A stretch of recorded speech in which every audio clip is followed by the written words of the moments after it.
উদয়ের পথে শুনে কার বাণী, ভয় নাই ওরে ভয় নাই, নিঃশেষে প্রাণ যে করিবে দান, ক্ষয় নাই তার ক্ষয় নাই। 25 মার্চ এ দিনটিকে বাংলাদেশের মানুষ যখন এখন শুনতে পারে, শুধু বাংলাদেশ নয়, বাংলাদেশের পার্শ্ববর্তী আমরা যে ত্রিপুরার মানুষরা রয়েছে আমরাও এর সঙ্গে ওতপ্রোতভাবে জড়িত। এই দিনটিতে এমন একটা বর্বরচিত কাণ্ড ঘটিয়েছিল পাকিস্তানের সেনারা, পাকিস্তানের জওয়ানরা। শত শত লক্ষ লক্ষ বাঙালিকে সেখানে খুন করা হয়েছিল, বাংলাদেশি মানুষদের সেখানে মারা হয়েছিল। আজকের তক্ক যুক্তি গপ্প অনুষ্ঠানে আমি প্রসেনজিৎ আপনাদের সঙ্গে হয় গপ্প নয় সত্যি কথা বিচার করবে আমজনতা। আমাদের আজকের বিষয় বাংলাদেশের গণহত্যার ইতিহাসের একটি জঘন্যতম ঘটনা। এ বিষয়ে আমরা আলোচনা করব। যারা আমাদের সঙ্গে রয়েছে তাদের সঙ্গে আগে পরিচয় সেরে নিচ্ছি। আমার সঙ্গে রয়েছে আমাদের রাজ্যের বিশিষ্ট সাহিত্যিক ডক্টর দেবব্রত দেবরায়, আপনাকে আমাদের স্টুডিওতে স্বাগত জানাই। একই সঙ্গে রয়েছে অধ্যাপক ডক্টর মোজাহিদ্দিন রহমান, আপনাকে আমাদের স্টুডিওতে স্বাগত জানাই। আমি প্রথম প্রশ্নটা দেবব্রত বাবুর কাছেই রাখবো। এই যে 25 মার্চ আমরা গণহত্যা দিবস পালন করি, 25 মার্চ এদিন ঠিক সকালবেলা যখন একটা ফোন আসে বাংলাদেশের ক্যান্টনমেন্ট অফিসে, সেখানে এই বিষয়টাকে, যেটাকে নাম বলা হয়েছিল যে সামথিং সাইলেন্ট, হ্যাঁ, অপারেশন সার্চলাইট, সেটা বলা হয়েছিল।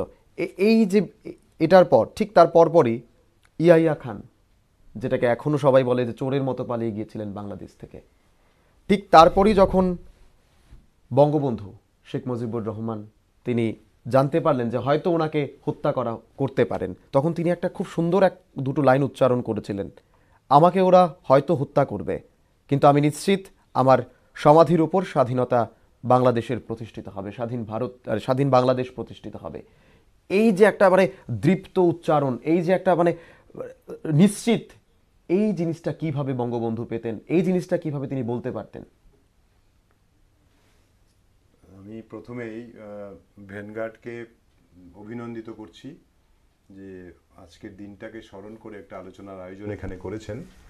আর তোমাকেও আমার ভালোবাসা জানাচ্ছি, এত সুন্দর শুরু করেছো প্রোগ্রামটা, খুব ভালো লাগছে মানুষকে স্মরণ করিয়ে দেওয়া। আমি আমার আলোচনার শুরুতেই যে কথাটা বলবো সেটা হচ্ছে যে পৃথিবীর ইতিহাসে আর একটি রাষ্ট্র খুঁজে পাওয়া যাবে না যারা পরপর দুটো স্বাধীনতার সংগ্রাম করেছে। অর্থাৎ 1858 সাল থেকে যদি আমরা ধরি, সিপাহী বিদ্রোহের সময় থেকে যদি আমরা ধরি, এবং সেটা কন্টিনিউ হলো 1947 সালের 15ই আগস্ট পর্যন্ত, প্রায় 100 বছর।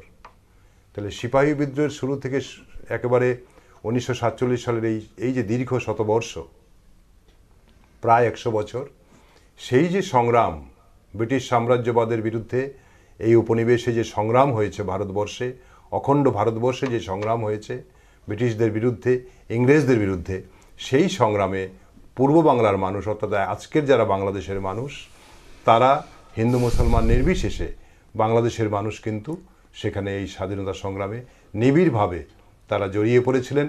এবং বহু আত্মবলিদানের কথা আমরা জানি, আমরা মাস্টারদা সূর্য সেনের কথা জানি, আমরা প্রীতিলতা ওয়াদ্দেদারের কথা জানি, আমরা বহু শহীদের কথা জানি যে বাংলাদেশের মানুষ এবং পূর্ব বাংলার মানুষ, বাংলাদেশ বলছি না, পূর্ব বাংলার মানুষ, তারা এই স্বাধীনতার সংগ্রামে অংশ নিয়েছে, ভারতের স্বাধীনতা সংগ্রামে।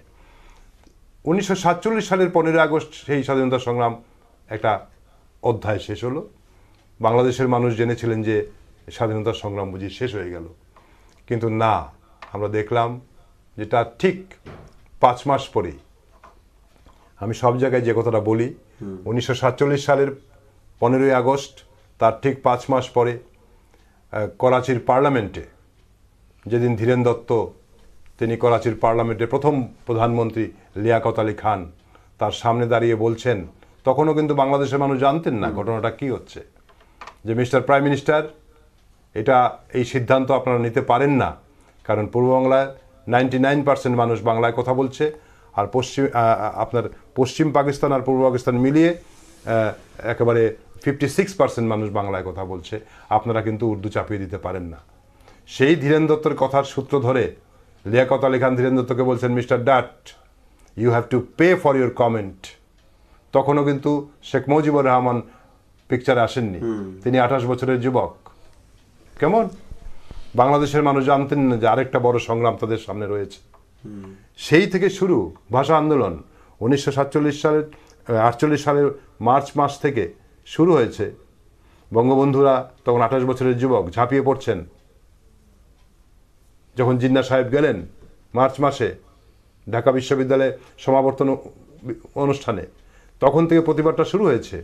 1948, 49, 50, 51, 52 পর্যন্ত এই ভাষার আন্দোলনকে বঙ্গবন্ধু শেখ মুজিবুর রহমান তখন একেবারে জনপ্রিয় ছাত্রনেতা, যুবনেতা বাংলাদেশে, তিনি এই ভাষার আন্দোলনটাকে চালিয়ে নিয়ে গেলেন। এর মধ্যে 1949 সালে আওয়ামী লীগ গঠন করলেন তারা সবাই মিলে। এই ভাষা আন্দোলনের পর আমি শুধু এটাই ভাবছিলাম, আজকেও এটাই ভাবছি, যে একটা স্বাধীনতা সংগ্রাম শেষ করার পর আরেকটা স্বাধীনতা সংগ্রাম, এবং সেই স্বাধীনতা সংগ্রামে পৃথিবীর ইতিহাসে এরকম কোনো ঘটনা নেই যে একটা ছোট্ট রাষ্ট্রের প্রায় 30 লক্ষ মানুষের আত্মবলিদান। 30 লক্ষ মানুষের আত্মবলিদান, 3 লক্ষ মা বোনদের সম্ভ্রমের বিনিময়ে বাংলাদেশ আজকে গণপ্রজাতন্ত্রী বাংলাদেশ রাষ্ট্র হিসাবে আত্মপ্রকাশ করছে। পৃথিবীর ইতিহাসে এই আমাদের দ্বিতীয় বিশ্বযুদ্ধের পরে এত বড় গণহত্যা আর একটিও খুঁজে পাওয়া যাবে না। এবং সেটা কন্টিনিউ হতে হতে হতে এমন একটা জায়গায় গেল, তা তো দীর্ঘ ইতিহাস আছে, সেদিকে আমি যাচ্ছি না। আমি শুধু 25 তারিখ চলে আসি ডাইরেক্ট। 25 তারিখ সমস্ত আলোচনার পর যখন বন্ধ হয়ে গেল ইয়াহিয়া খান, এবং তিনি তখন ঢাকাতে ছিলেন। বঙ্গবন্ধু শেখ মুজিবুর রহমান থেকে শুরু করে নেতৃত্বের সঙ্গে যখন সমস্ত রকম আলোচনা প্রায় বন্ধ হয়ে গেল, তখন তারা সিদ্ধান্ত নিলেন যে না, জোর করে সমস্ত বাংলাদেশকে তারা করায়ত্ত করবেন। এবং 25 তারিখ রাত্রেবেলা বঙ্গবন্ধুকেও তারা গ্রেপ্তার করার প্ল্যান করেছেন। বঙ্গবন্ধুর যারা সহযোগীরা ছিলেন তারা বঙ্গবন্ধুকে বলছিলেন আত্মগোপন করার জন্য, কিন্তু বঙ্গবন্ধু বলছেন না, আমি জাতির সঙ্গে বেইমানি করতে পারি না। তিনি গ্রেপ্তার হলেন এবং তিনি 7 মার্চের যে ভাষণ দিয়েছিলেন, সেই ভাষণটাই ছিল, আমরা এখন বলছি, সেই ভাষণটাই ছিল স্বাধীনতার ঘোষণা। এবং 25 তারিখ রাতের বেলা থেকেই চট্টগ্রামে ঘোষণা দিচ্ছেন জিয়াউর রহমান, তখন থেকেই মূলত শুরু হয়ে গেল দুটো অথরিটি, একটা পাকিস্তানের অথরিটি, একটা বঙ্গবন্ধুর অথরিটি। আর মাস কিলিংটা যেটা হলো, আজকেও দেখছিলাম, এই ওরা দেখাচ্ছিল ছবির মধ্যে কি পরিমাণ মানুষকে হত্যা করেছে। একটা দুটো ঘটনা, 25 তারিখ হয়তো এটা আলোচনার মধ্যে এসেছে, কিন্তু গত এই যে 9 মাস ধরে, অর্থাৎ এই 25শে মার্চ থেকে শুরু করে 16 ডিসেম্বর পর্যন্ত খবরের কাগজেও বেরিয়েছে 300-400 জায়গায় মাস কিলিং হয়েছে। মাস কিলিং, একটা দুটো না, যার জন্য 30 লক্ষ মানুষের আত্মবলিদান। এটা পৃথিবীর ইতিহাসে জানি না এর আগে কোনো ঘটনা ঘটেছে কিনা, ইতিহাসে এরকম পাওয়া যায় না যে ছোট্ট একটা রাষ্ট্র, যার আয়তন খুব ছোট, যার পপুলেশন কম, সেই রাষ্ট্রের মধ্যে প্রায় 30 লক্ষ মানুষকে আত্মবলিদান দিতে হলো স্বাধীনতার জন্য। এবং কারা করলেন? পাকিস্তানের শাসক বাহিনী, পাকিস্তানের হানাদার বাহিনী, পাকিস্তানের মিলিটারিরা, এবং সঙ্গে ছিল বাংলাদেশের যাদেরকে প্রগতি বিরোধী শক্তি বলা হয়, তারা সহযোগিতা করেছেন। 25 তারিখ মাস কিলিং হলো ইন্টেলেকচুয়ালদের উপরে। ফলে এই ঘটনা আমি বলবো যে পৃথিবীর ইতিহাসে বিরল ঘটনা। গণহত্যা দিবস বলা হচ্ছে, আমি বলবো গণহত্যা বিরোধী দিবস। এবং আমরা শুনছি এটাকে ইউনাইটেড নেশনস অর্গানাইজেশনস সেটা তারা ডিক্লেয়ার করবেন, যে এটাকেও তারা রিকগনাইজ করবেন, যেভাবে বাংলাদেশের বাংলা ভাষাকে রিকগনাইজ করছে, যেভাবে বঙ্গবন্ধুর 7 মার্চকে ওরা রিকগনাইজ করছে সারা বিশ্বব্যাপী। এবং এটা তো ঘটনা, মুজাহিদ আছেন বলবেন, যে একটা মানুষ তার সংগ্রামের মধ্য দিয়ে একটা মানুষ নেতৃত্ব দিয়েছেন, এবং তার বিনিময়ে আমরা বাংলা ভাষার একটা রাষ্ট্র পেয়েছি পৃথিবীর বুকে। আমাদের বঙ্গ সংস্কৃতি, সংস্কৃতির যে কৃষ্টি সংস্কৃতি পরম্পরা উত্তরাধিকার আজকে শেষ হয়ে যেত যদি বাংলাদেশ আমরা না পেতাম। সেই জন্যই আমি বলবো পৃথিবীর ইতিহাসে, পৃথিবীতে যত জায়গায় বাঙালিরা আছেন, আমরা গর্ব অনুভব করি বাংলাদেশের জন্য, বঙ্গবন্ধুর জন্য, যে তাদের সংগ্রামের মধ্য দিয়ে এবং আমাদের এই যে ছোট্ট রাজ্য ত্রিপুরা, তার যে কন্ট্রিবিউশন, সেটাও আমরা আছি, সেটা আমি আর এখন তুলছি না। আমরা এদের সঙ্গে যুক্ত আছি, মুক্তিযুদ্ধের সঙ্গে। আমাদের রাজ্য থেকে এটাকে বলে war capital. Tripura was the war capital, সমর রাজধানী। আগরতলা ছিল সমর রাজধানী। সেখান থেকে হয়েছে সব, অনেক কর্মসূচি হয়েছে। যাই হোক, আমি সেটা বলছি না। আমি বলছি যে আজকের যে দিনটা, আমি আজকের দিনে প্রথমেই যেটা স্মরণ করব, যে ঢাকা বিশ্ববিদ্যালয় চত্বরে যে গণহত্যা হয়েছে এবং অসংখ্য ডাক্তার, ইঞ্জিনিয়ার, অধ্যাপকদের হত্যা করা হয়েছে, তাদের স্মৃতির প্রতি গভীর শ্রদ্ধা নিবেদন করছি। এবং পৃথিবীর ইতিহাসে ভবিষ্যতেও যেন এরকম কোনো ঘটনা মানব জাতির উপর না আসে, সেই আবেদন, সেই কামনাও আমি করব। একেবারে। আমি মুজাহিদিন বাবুর কাছে আসবো। আমি মুজাহিদ, নট মুজাহিদিন। হ্যাঁ, আপনার কাছে আসবো যে 25 মার্চ ঠিক রাতের বেলা একজন ভদ্রলোক বলছিলেন বাংলাদেশের, যে তিনি লুকিয়ে লুকিয়ে দেখছিলেন অসংখ্য ট্যাঙ্ক সামনে দিয়ে যাচ্ছে, আর যখন ট্যাঙ্কগুলো সামনে দিয়ে যাচ্ছে আগুনের গোলা ওনার সামনে দিয়ে যাচ্ছে এবং একসঙ্গে 10 জন 20 জন একসঙ্গে পড়ে যাচ্ছে মাটিতে লুটিয়ে।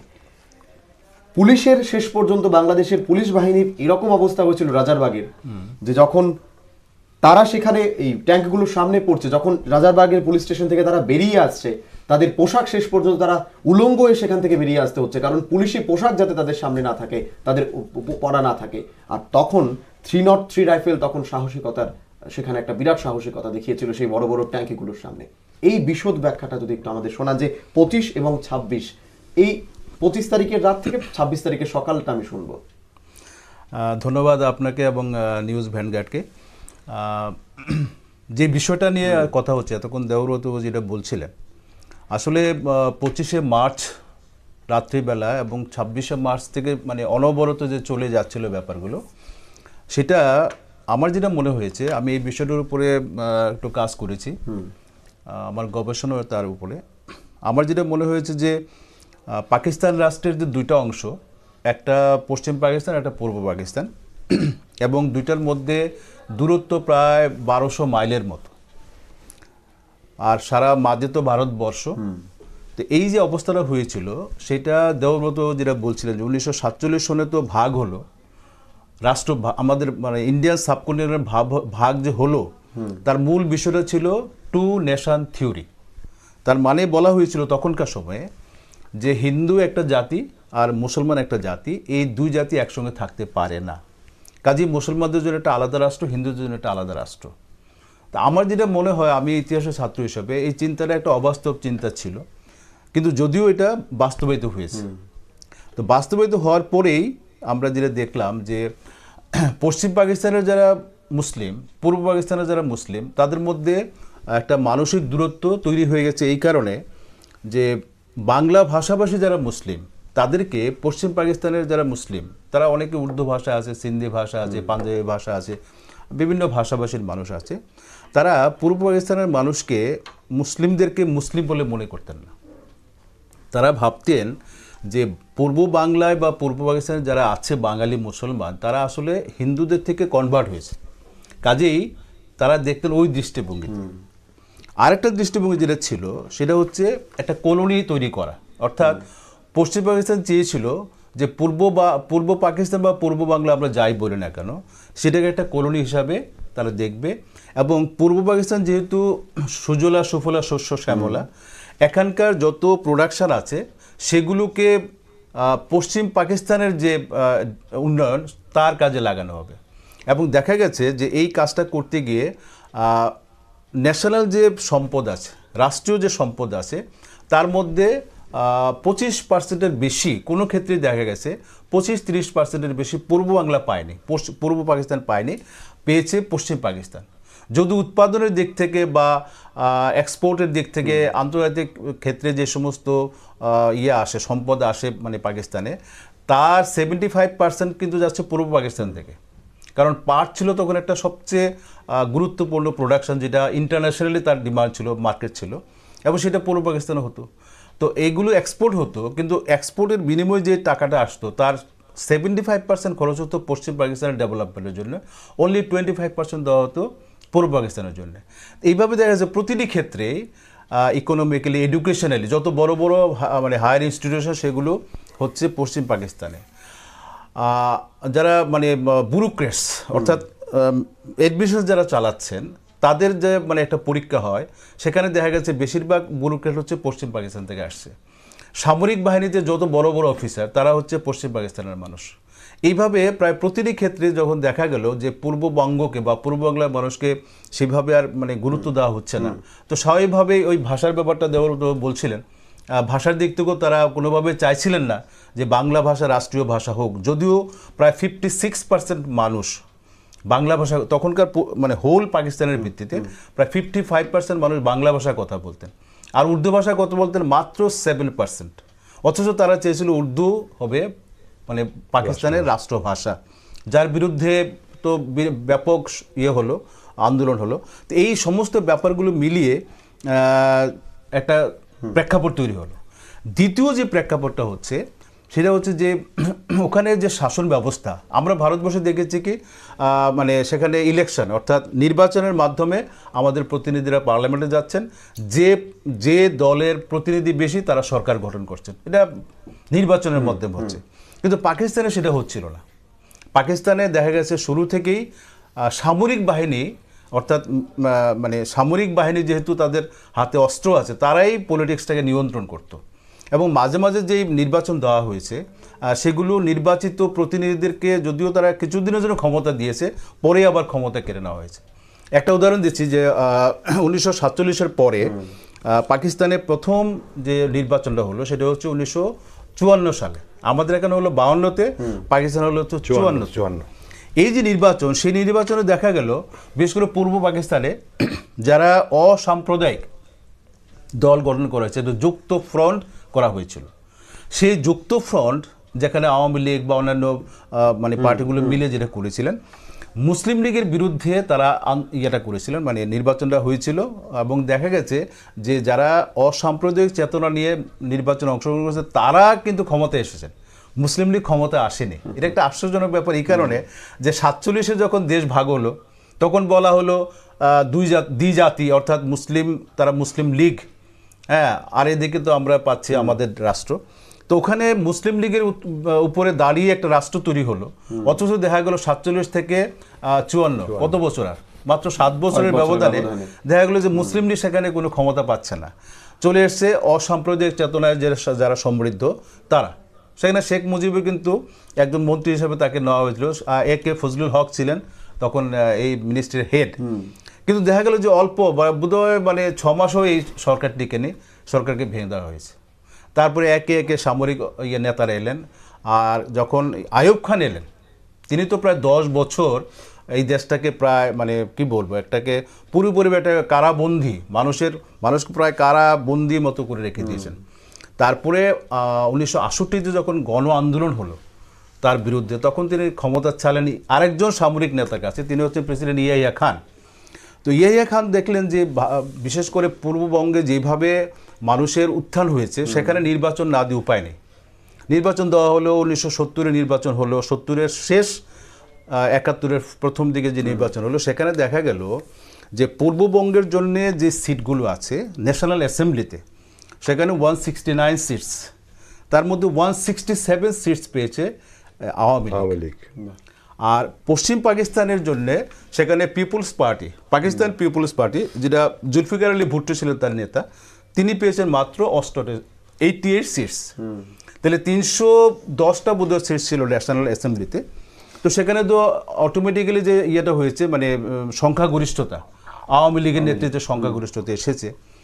এখন স্বাভাবিকভাবেই রাষ্ট্র ক্ষমতা চলে যাবে আওয়ামী লীগের হাতে, এটা মানতে পারছি। এখন পশ্চিম পাকিস্তানে যে সমস্যাটা দেখা দিল, বিশেষ করে ভুট্টো সাহেব যেটা বললেন যে তিনি কোনোভাবেই পূর্ববঙ্গ থেকে কোনো নেতাকে রাষ্ট্রপ্রধান হিসেবে মেনে নেবেন না, কোনোভাবেই নেবেন না।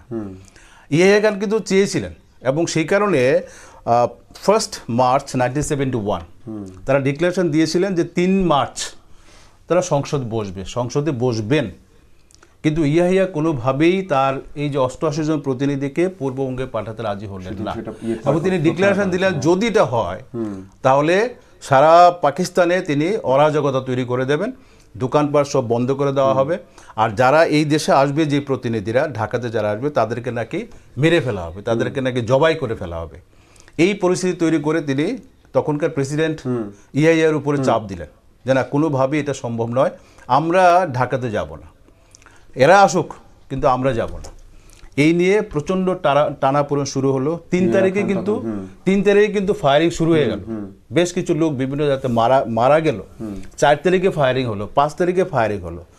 7 তারিখে এই যে রেসকোর্স ময়দানে শেখ মুজিবুর রহমান, যিনি বঙ্গবন্ধু হিসেবে ইতিমধ্যেই পরিচিত হয়ে গেছেন, হ্যাঁ, সেই বঙ্গবন্ধু যখন 7 মার্চে ভাষণটা দিলেন, অল্প কতক্ষণের, মাত্র 18 না 19 মিনিটের একটা ভাষণ। হ্যাঁ, এই ভাষণে তিনি পুরো পূর্ববঙ্গের বা পূর্ব পাকিস্তানের মানুষকে তিনি এমন একটা জায়গাতে নিয়ে গেলেন যে তখন আর স্বাধীনতা ছাড়া আর কোনো গতি নেই। স্বাধীনতাই তিনি বললেনই, তার ভাষণের প্রায় মাঝামাঝি এসে বললেন যে এবারে সংগ্রাম আমাদের মুক্তির সংগ্রাম, এবারে সংগ্রাম আমাদের স্বাধীনতার সংগ্রাম।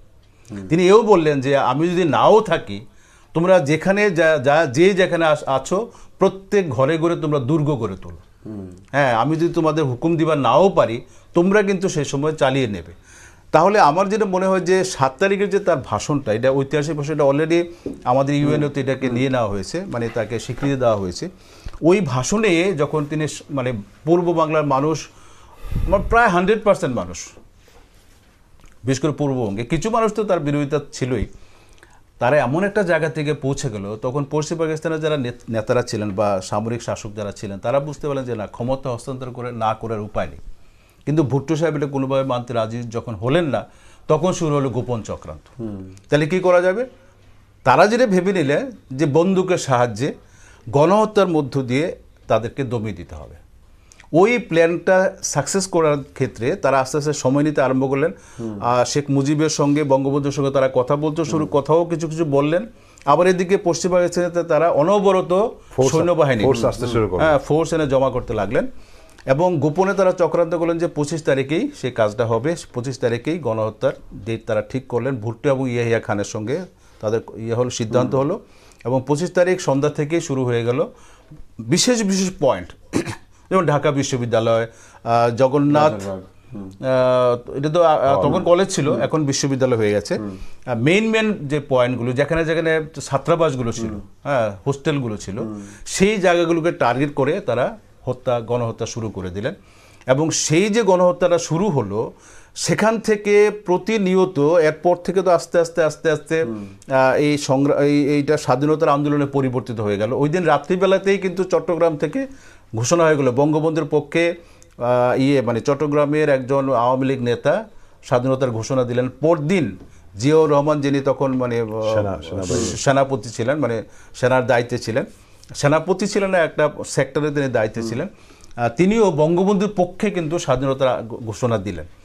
শুরু হয়ে গেল লড়াই।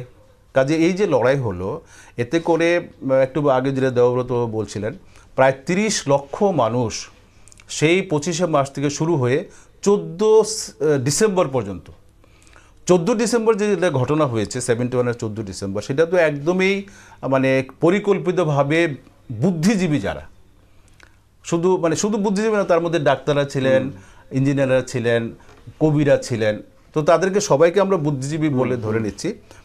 তাদেরকে করে ক্যালকুলেটেডভাবে তাদেরকে হাত পেছনে বেঁধে তাদেরকে মারা হলো। এর মধ্যে রায়ের বাজার নামে ঢাকার কাছাকাছি সেটা জায়গা আছে, রায়ের বাজার, সেটাই ছিল অত্যন্ত কুখ্যাত ঘটনা। সেখানে ওদেরকে চোখ বেঁধে বেঁধে তাদেরকে মেরে ফেলা হয়েছিল।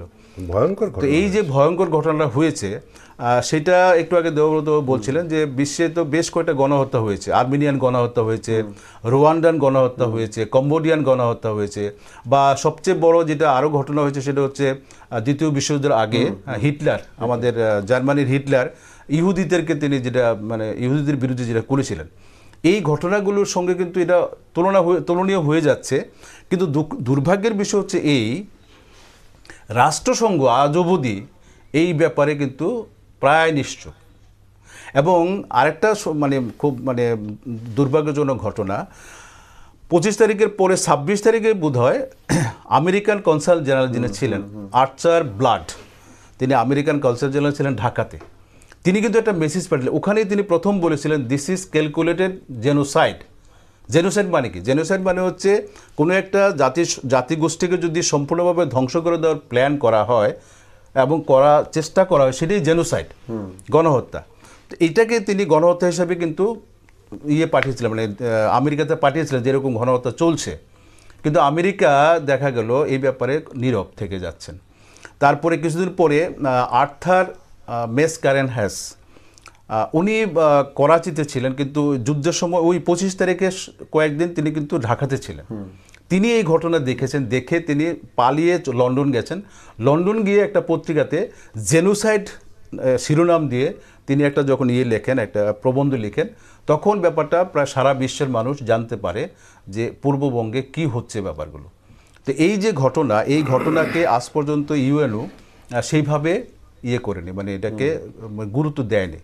এখন বাংলাদেশ সরকার, বেগম হাসিনার নেতৃত্বে বাংলাদেশ সরকার যেটা দাবি করছে সেটা হচ্ছে যে ইউএনও অন্তত এটাকে স্বীকৃতি দিক। তারা খুব সম্ভব একটা ডেট তারা নিয়েছেন ডিসেম্বরের 9 তারিখ, ডিসেম্বরের 9 তারিখটাকে তারা বলছেন একটা ওই মানে এরকম জেনোসাইডের মতো একটা দিবস হিসেবে তারা ঘোষণা করা অলরেডি তারা করেছেন। কিন্তু বাংলাদেশ গভর্নমেন্ট গত মার্চ মাসে, গভর্নমেন্ট যখন নতুন করে হলো এই মার্চ মাসে, আজকে তো 24 তারিখ বোধ হয়, 25 তারিখ, সরি 25 তারিখ, গত 11 মার্চ সংসদে তারা একটা নিয়েছেন, একটা সিদ্ধান্ত নিয়েছেন যে ইউএনওর কাছে, ইউনাইটেড নেশনস অর্গানাইজেশনের কাছে তারা একটা প্রস্তাব পাঠাবেন যে 9 ডিসেম্বর নয়, 25শে ডিসেম্বরটাকে যাতে আন্তর্জাতিক গণহত্যা দিবস হিসাবে স্বীকৃতি দেওয়া হয়।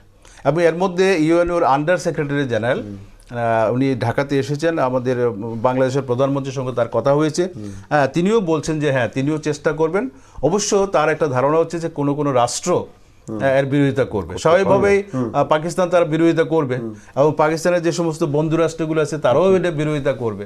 এখন জানে না কি হবে, এখন প্রস্তাব যাচ্ছে যাতে এই 25শে মানে মার্চ যে দিনটা, সেই দিনটাকে যাতে আন্তর্জাতিক গণহত্যা দিবস হিসাবে উদযাপন বা গণহত্যা বিরোধী দিবস হিসাবে যাতে উদযাপনের একটা উদ্যোগ নেওয়া হয়। একেবারে আমি হেমব্রত বাবুর কাছে আসবো।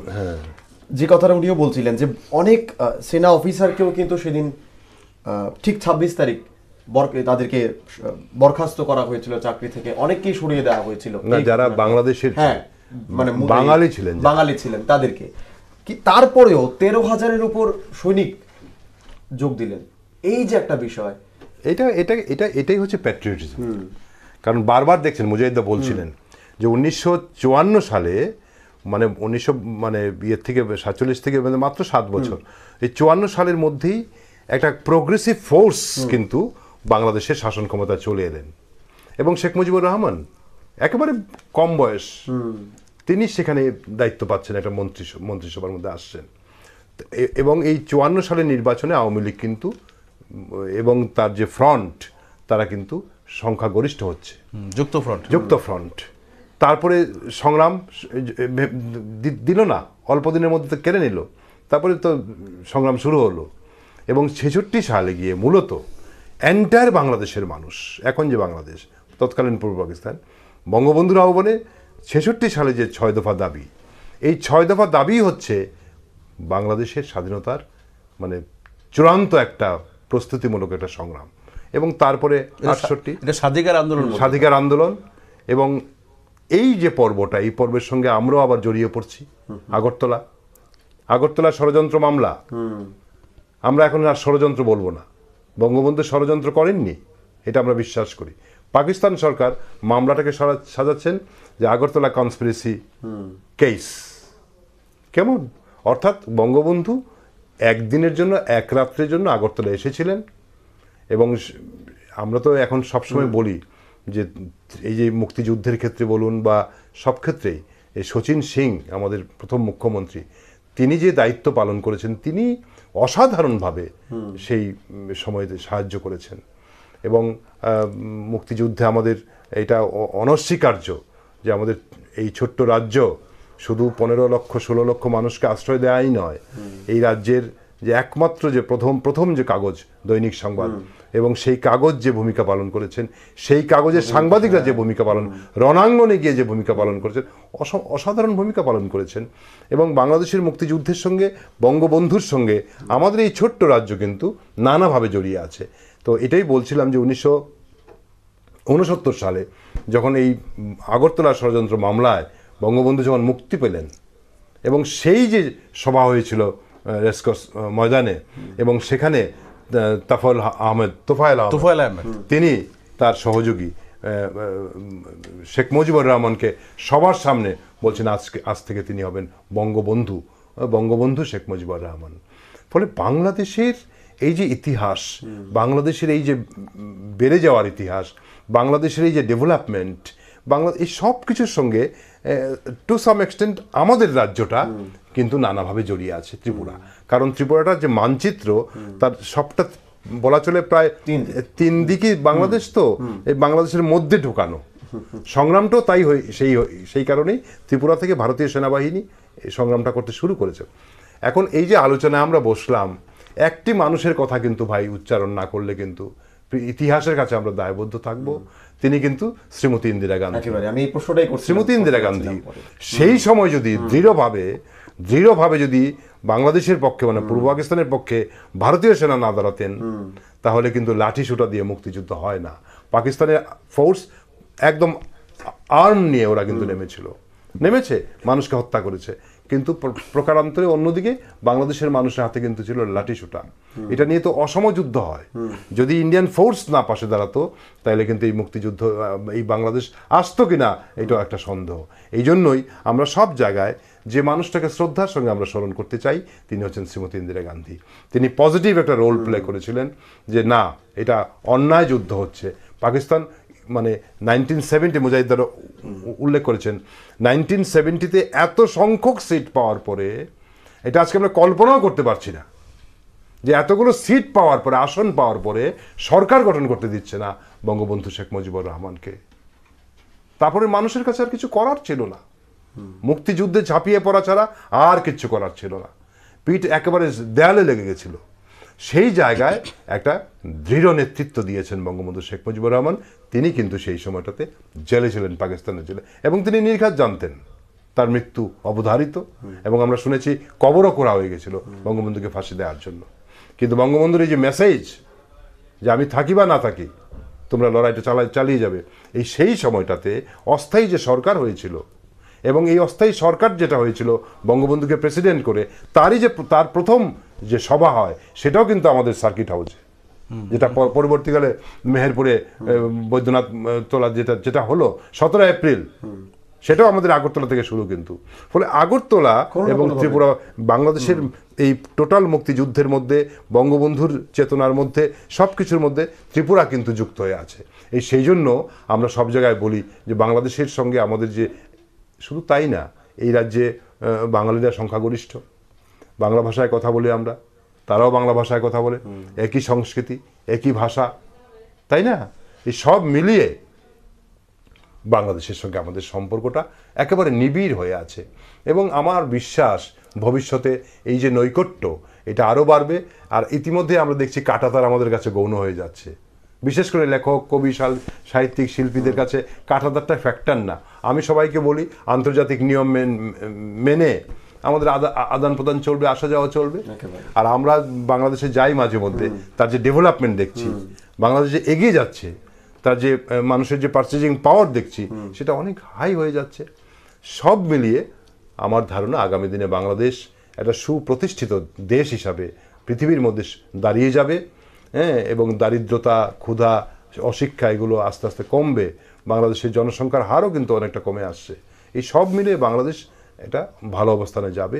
এবং তার যাওয়ার পেছনে এই যে ইতিহাস, এই যে মুক্তিযুদ্ধের ইতিহাস, এই যে গত 50 বছরের ইতিহাস, বেশি দিনের ইতিহাস না, 50, 60, 70 বছরের ইতিহাস। এই 70 বছরের ইতিহাস কিন্তু বাংলাদেশের মানুষের মানে সমস্ত প্রেরণার মধ্যে এগুলো রয়েছে। বলে বাংলাদেশের মানুষের চেতনার মধ্যে মুক্তিযুদ্ধ, বাংলাদেশের মানুষের চেতনার মধ্যে ভাষা আন্দোলন, বাংলাদেশের মানুষের চেতনার মধ্যে বঙ্গবন্ধু শেখ মুজিবুর রহমান।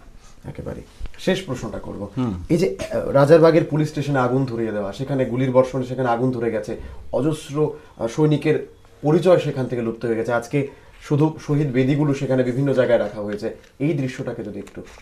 আসলে তখন তো নির্বিচারে ব্যাপারটা হয়েছিল, তারা যেটা চেষ্টা করেছিলেন যে যদি কারোর হাতে অস্ত্র থাকে, যেহেতু বাংলাদেশের যে সমস্ত বাংলাদেশ রাইফেলস বা তখনকার বাঙালি যারা ছিল মানে সৈন্যরা ছিল বা পুলিশেরা ছিল, তো তাদের তো ধারণা ছিল যে এরা যে কোনো সময় হয়তো অস্ত্র ধারণ করতে পারে। সে কারণে পাকিস্তান আর্মির একটা উদ্দেশ্য ছিল যে যেখানে যাদের হাতে অস্ত্র আছে সে অস্ত্রকে ছলে বলে কৌশলে এগুলোকে তারা নিয়ে নেবে।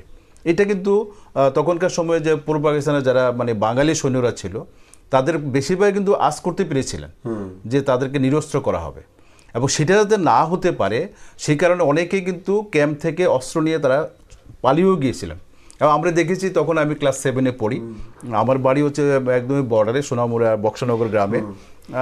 তখন বর্ডার দিয়ে আমরা দেখছিলাম যে বর্ডারে হেঁটে হেঁটে যাচ্ছে মানে বাংলাদেশের যারা মুক্তি সেনারা, যাদের হাতে অস্ত্র আছে তারা একদম বর্ডার ঘেঁষে ঘেঁষে যাচ্ছিলেন। কারণ কি, তারা যদি ভিতর দিয়ে যান তাহলে পাকিস্তান পন্থী যারা আছে তাদের হাতে পড়ে গেলে অস্ত্রগুলো নিয়ে যাবে। কাজেই আমরা কি করেছিলাম, আমরা সাপোর্টটা কিরকম ছিল, আমরা দেখেছি আমাদের স্যারেরা আমাদের নিয়ে যাচ্ছেন, ওই যে জয় বাংলা একটা স্লোগান তখন তো মানে ছেয়ে গেছিল, আমরা সবাই কিন্তু ওই স্লোগানটা দিতাম, হ্যাঁ জয় বাংলা স্লোগানটা দিতাম। আমরা কিন্তু মানে তাদের সঙ্গে সঙ্গে হেঁটেছি অনেক দূর পর্যন্ত, অর্থাৎ তারা হেঁটে হেঁটে যাচ্ছেন কুমিল্লার দিকে। কুমিল্লা যেহেতু তখন একটা হেডকোয়ার্টার, এবং অনেকে তারা এদিকেও আসার চেষ্টা করেছেন, অনেকে আমাদের ত্রিপুরাতে চলে এসেছেন যাতে করে অস্ত্রগুলো তারা নিয়ে আসতে পারে। চিটাগাংয়ের দিকে তো তারা অলরেডি যুদ্ধ শুরু হয়ে গেছে, এবং সেখানে আমরা দেখেছি জিয়াউর রহমান তিনি মানে মুজিবুর রহমানের শেখ মুজিবের পক্ষে, বঙ্গবন্ধুর পক্ষে তিনি স্বাধীনতার ঘোষণা দিয়ে অলরেডি তারা যুদ্ধ শুরু করে দিয়েছেন। এই যে ব্যাপারটা হচ্ছে সারা মানে পূর্ববঙ্গে মানে এমন একটা অস্থিরতা তৈরি হয়েছিল, কে কোন দিকে যাবে, কে কি করবে, যেহেতু প্রকৃত সেরকম কোনো প্ল্যান প্রোগ্রাম তো ছিল না, হঠাৎ করে ব্যাপারটা হয়েছে। এবং 25শে মার্চের রাত্রিবেলাতে বঙ্গবন্ধুকে গ্রেপ্তার করে নিয়ে যাওয়া হয়েছে। আর যারা সরকার চালাবেন তখন তার মধ্যে তাজউদ্দিন আহমেদ, তারপরে নজরুল ইসলাম, এরকম বেশ কিছু লোক তো মানে যারা নেতৃত্বে ছিলেন তখন আওয়ামী লীগের যারা মানে সেকেন্ড ক্যাটাগরি যারা নেতৃত্বরা ছিলেন, তারা তো আগরতলায় চলে এসেছিলেন। একটু আগে যেটা আমাদের দেবব্রত বলছিলেন, আমাদের যে সার্কিট হাউস আছে বর্তমানে, সেখানে 9 এপ্রিল, 10 এপ্রিল, 11 এপ্রিল এই 3 দিন তারা কিন্তু এখানে একটা করেছেন, একটা সরকার গঠন করেছেন। এটা তারা এখানে তারা দেননি, মানে ঘোষণা দেননি, যেহেতু একদমই কাছে পাকিস্তানের একদম মানে পাল্লার মধ্যে, সেই কারণে তারা পশ্চিমবঙ্গে গিয়ে একটা দিকে গিয়ে তারা ঘোষণাটা দিয়েছিলেন।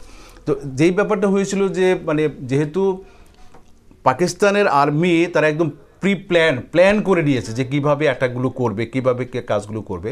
আর পূর্ববঙ্গে বা তখন মানে পূর্ব পাকিস্তানের কথা যদি আমরা বলি, সেই ধরনের প্ল্যান কিন্তু ছিল না থাকাতে কী হয়েছে, নির্বিচারে বাংলাদেশের যারা পুলিশের মধ্যে ছিলেন বা মিলিটারিতে ছিলেন বা সাধারণ মানুষ ছিলেন তারা কিন্তু নির্বিচারে মরেছেন।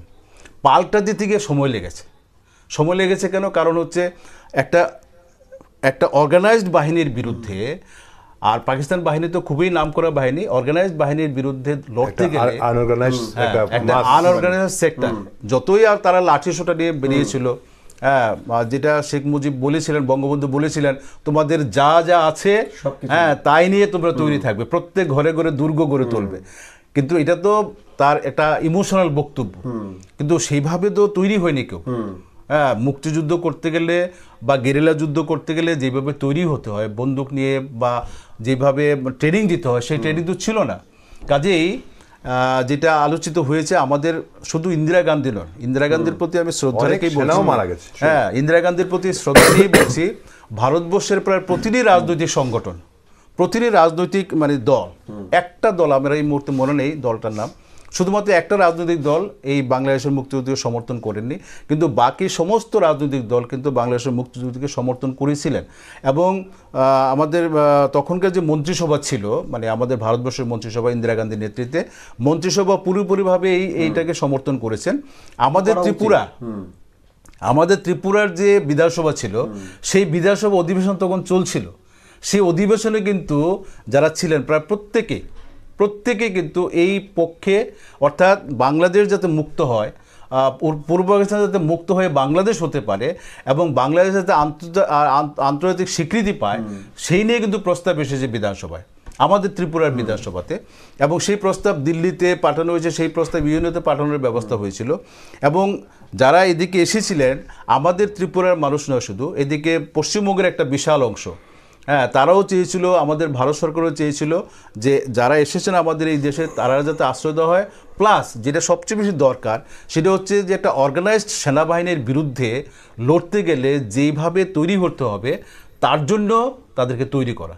সে কারণে এখানে মুক্তিযোদ্ধাদের তৈরি করার ব্যবস্থা হয়েছিল। আমাদের ত্রিপুরাতে অনেকগুলো ক্যাম্প ছিল, পশ্চিমবঙ্গে অনেকগুলো ক্যাম্প ছিল, আসামে ছিল, মেঘালয়ে ছিল, অর্থাৎ পূর্ব পাকিস্তানকে সারাউন্ডিং করে অনেকগুলো ক্যাম্প তৈরি হয়েছিল যাতে করে এদের বিরুদ্ধে দাঁড়ানো যায়। এবং এর পেছনে আমাদের যেহেতু ভারত সরকার যেহেতু ছিলেন, তারাও চেষ্টা করেছেন যাতে তাদেরকে অর্গানাইজ করে এদের বিরুদ্ধে পাল্টাটা দেওয়া যায়। কাজে প্রাথমিকভাবে যেটা হয়েছিল, যেটা আপনি বলছিলেন যে প্রাথমিকভাবে যে ধাক্কাটা, এই ধাক্কা কিন্তু পূর্ববঙ্গের মানুষ করতে পারেনি, সামাল দিতে পারেনি, যে কারণে অসংখ্য মানুষের মৃত্যু হয়েছে। হ্যাঁ, এবং তারা কোথায় যাবে, কোন দিকে পালাবে, অনেকে ত্রিপুরার দিকে পালিয়ে এসছেন, অনেকে পশ্চিমবঙ্গের দিকে পালিয়ে গেছেন, অনেকে মেঘালয়ের দিকে গেছেন, অনেকে আসামের দিকে গেছেন।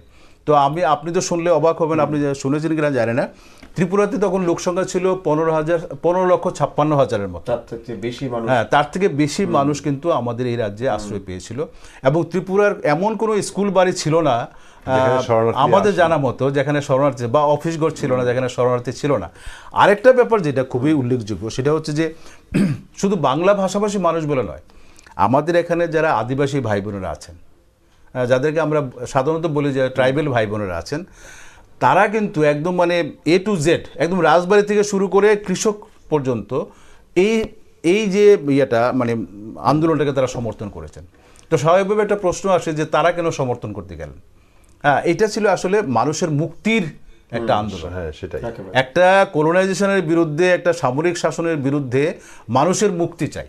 এই যে মানুষের মুক্তি, সেই কারণে বোধহয় আমাদের ত্রিপুরার আপামর জনসাধারণ এটা সেখানে সম্পৃক্ত হয়ে গেছিল। একদম হিন্দু মুসলমানের কোনো ব্যাপার নেই, মানুষই মানুষ। হ্যাঁ, মানুষ হিসাবেই সবাই তাকে নিয়েছে। এবং ত্রিপুরাবাসীও মনে করেছে যে এই মুক্তিযুদ্ধ শুধু পূর্ববঙ্গের মানুষের নয়, এই মুক্তিযুদ্ধ ত্রিপুরার মানুষেরও। একেবারে। হ্যাঁ, আর মানুষের বিপদের সময় মানুষের পাশে দাঁড়ানোটাই হচ্ছে আসল মানুষের ধর্ম এবং কর্তব্য আমি মনে করি। আজকের এই দিনে দাঁড়িয়ে যে বঙ্গবন্ধু বলেছিলেন, যে মানুষটি বলেছিলেন যে হয় যদি আমি না থাকি আমার মৃত্যু নিশ্চিত আমি জানি, কিন্তু আমি বিশ্বাস করি যে আমার সমাধির উপরেই বাংলাদেশের স্বাধীন বাংলাদেশ প্রতিষ্ঠিত হবে। ওনাকে শ্রদ্ধা জানিয়ে এবং যারা যে সকল প্রাণ আত্মবলিদান দিয়েছিলেন এই মুক্তিযুদ্ধের জন্য তাদের সকলকে শ্রদ্ধা জানিয়ে আমার তর্কযুক্তি গল্প অনুষ্ঠান আমি এখানে শেষ করছি। সঙ্গে থাকবেন। শুভরাত্রি।